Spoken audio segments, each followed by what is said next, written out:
আজকে চলে এসেছি তোমাদের সঙ্গে আর একটা রেসিপি শেয়ার করতে। রেসিপিটা হলো নিরামিষ চিলি পনিরের। এই চিলি পনিরটা রান্না করতে আমি পেঁয়াজ রসুন কিছুই ইউজ করব না। ফ্রাইং প্যানে প্রথমেই আমি তেল দিয়ে নিয়েছি, একটা ব্যাটার নিয়েছি, 2 চামচ কর্নফ্লাওয়ার, 2 চামচ ময়দা, সামান্য একটু লঙ্কা গুঁড়ো আর একটু নুন দিয়ে নিয়ে ব্যাটারটা আমি ঠিক করে গুলে নিয়েছি। তারপর এতে আমি 200 গ্রাম মতো পনির এইভাবে কিউব করে কেটে নিয়ে কোট করে ভেজে নেব। এইভাবে কোট করে ভেজে নিলে পনিরগুলো খেতে খুব নরম লাগে।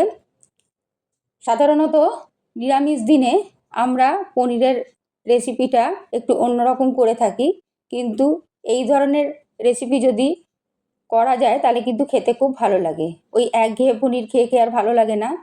এই নিরামিষ দিনে তোমরা এটা রুটি, পরোটা, লুচি অথবা নিরামিষ ফ্রাইড রাইস কিংবা পোলাওর সঙ্গে খেতে পারো।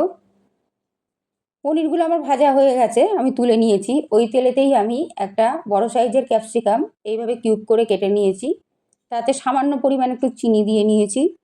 একটা সস মিক্স নিয়ে নিয়েছি, এতে আমি chilli sauce, tomato sauce, soya sauce, red chilli sauce সবই 2 চামচ করে নিয়ে নিয়েছি।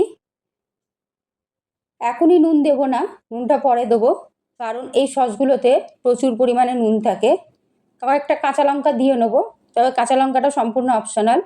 একটু ঝাল খেতে ভালোবাসলে তখন একটু লঙ্কা দিয়ে নিও।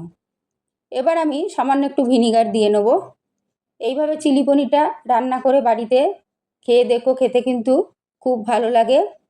পেঁয়াজ রসুন ছাড়াও এর স্বাদের কিন্তু কোনো তারতম্য হয় না।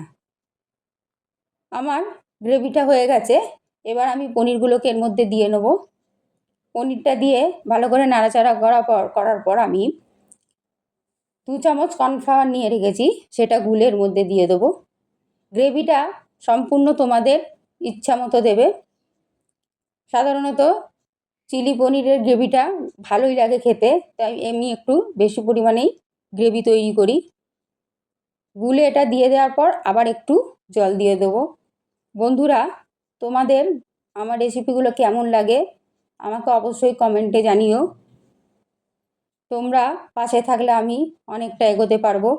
তোমরা অবশ্যই আমার রেসিপিগুলো কোনো যদি ভুল ত্রুটি থাকে তাহলে কমেন্টে জানিও, আমি সেগুলো সংশোধন করবার চেষ্টা করব। তোমাদের সহযোগিতা ছাড়া এগোনো কিন্তু সম্ভব নয়। সামান্য পরিমাণে একটু আমি নুন দিয়ে নিলাম। এইবার গ্যাসটা আমি অফ করে দেবো। রান্নাটা আমার রেডি হয়ে গেছে, চলো সার্ভ করে দিই।